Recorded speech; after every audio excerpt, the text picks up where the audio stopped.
Well, I'm thinking I'm going to make this a three-part series. It comes down to getting the furring down. It comes, and then there's the insulation, and then the floor. But I wanted to make this video before I showed you the floor. I got all the insulation down. I got everything I needed to glue down, and I got it all taped into place. But there's just a few things I wanted to show you. Let me come around back. First of all, there's two kinds of tape. There's this kind, and then there's this kind. You can see it runs up here. The first kind, it's 3 inches by 50 feet, and it's made by Pella. Notice it's a window and door installation tape. You'll find this in the insulation section of Lowe's hardware. I did not find it at Costco, or not Costco, but Home Depot didn't seem to have this stuff. Home Depot did have this stuff, and so did Lowe's.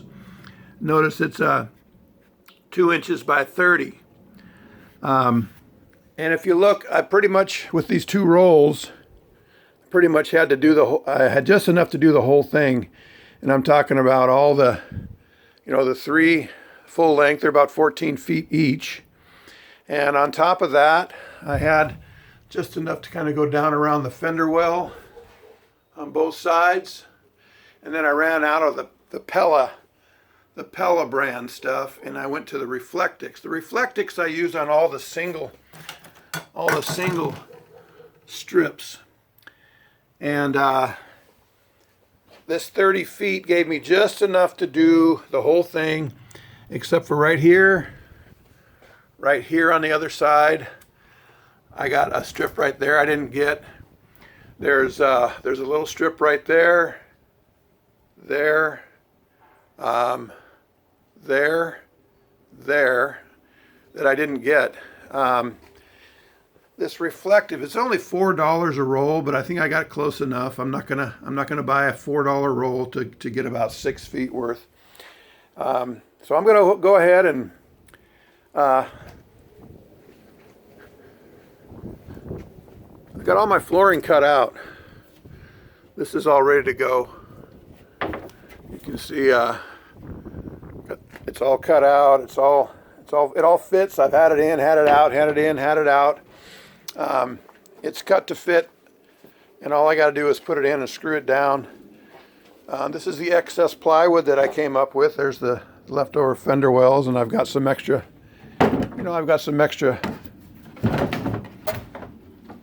extra wood, but that's okay because I'll use it on my cabinets. And then, as I said before, I've got some extra insulation.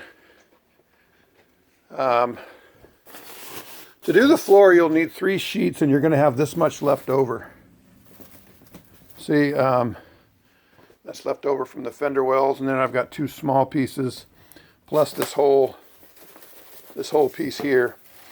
But I think I'm going to go ahead and I could take this back. It's it's $15 a sheet or something like that. But I think I'm going to use it though. I'm going to go ahead and cut all this stuff up, and I'm going to use it in the walls and maybe in the ceiling. I think I'm going to cut it and just lay it in here and tape around it. Maybe buy some more Reflectix tape, and maybe put it in the ceiling. Let's talk about insulation, because I'm kind of going to go there pretty soon. I went ahead and ordered this Thinsulate. I got 60 feet. They say that for a 170 van, you're going to need 60 feet. So these are two 60-inch by 30-foot rolls of Thinsulate, and it's supposed to be about 1.5 inches thick when you decompress it. So I'm gonna use another thing. I'm not going to be living in this van. This is for weekends and just trips. Me and the wife, and then me on my motorcycle trips. I don't plan on living in it all winter. I'm sure that there's probably going to be some days that get cold. That's okay. I want to get one of those diesel heaters, not a Wabasco. From what I gather, those are about $1,700. I'm not spending that. From Russia, you can get them for, what, about 800, 900 bucks, something like that from Russia with no warranty. You know, the other ones, from what I can see, you can spend, you know, under $200 and you can get set up with the Chinese knockoff. And I think that's just the way I'm going to go. You know, once you get the holes drilled, once you figure out how it works, it's real easy to assemble or disassemble. And if you go through one every 2 or 3 years, shoot, you know, it only takes, yeah, it probably takes a few hours to take one apart and put a new one in. Once you got the holes drilled and everything, once you figure out the system, it's going to be pretty easy. So anyhow, I'm going to start with an inexpensive Wabasco one, not the knockoff. That being said, the other thing I did before, you know, right here I've got a furring strip laid in here. I've got a furring strip there.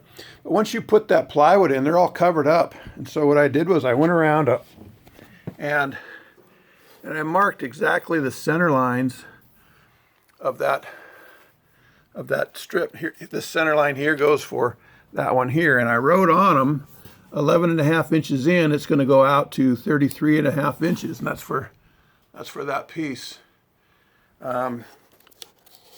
This piece goes in from 1.5 inches to 8 inches, so it goes from here to here. I did that on all of them. 3.25 inches in from the edge here, which is right here. It goes the entire length here. 5.5 inches from this line, from this edge here. 5.5 inches in. That goes the entire length. So I've got them all marked out. I've got them all marked out, all around the fender wells, everything. So at least that way I know where the strips are, and I'm not going to be putting unnecessary holes in when I screw it down. I think I said last time, I'm a little OCD. I've seen people that just zero fucks. They just lay it down, and you know, if it's a little crooked or if it's a little, you know, I'm not like that. I like things I like it to look nice and straight and even and flush. And I don't know. I was never a carpenter. I never. They say that a framer, his worst enemy is a finish carpenter. Well, I'm neither one. I used to work at Boeing, and I worked on wing lines, and we did things within the thousandths of an inch. So I realize that's a little overkill, but using that practice, if you shoot for 1/1000th, you're probably going to get at least 1/8 of an inch tolerance. So I kind of like that idea, because things come out looking, they look a lot better. You spend all this money, I mean thousands of dollars on this stuff. Why not take a little extra time and make it look good? And I know I'm spending a lot of extra time. That's okay. Proof's in the pudding, and you'll see when I get done. I'm saying that now. Who knows what it's going to look like? But anyway, that's how I roll. I'm going to go ahead and probably make another video once I get this laid down. I'll go through it again. Real quickly, let me hit on this. Towards the end of cutting my insulation, I found this knife. This knife goes back to the days when I built this house. That spray foam insulation, you know, when it expands, it kind of goes all over the place. And this is the knife I used for cutting that stuff, and it still works really good today. I did sharpen it again today. It got kind of dull. A sharp knife works a lot better than a dull knife. And you really don't have to cut all the way through the insulation. But if you score a nice, you know, this is 1/2 inch insulation. If you go through 1/4 of an inch and then just snap it in half and then come back on the backside and slice it, it comes out looking real good. Another tool that I found towards the end was this tool here. I bought this a few years ago. I thought it was a great idea for laying things out. And it does. It works pretty good. You know, I used it for this corner piece here. I used a 45 on this. The scissors for cutting the tape.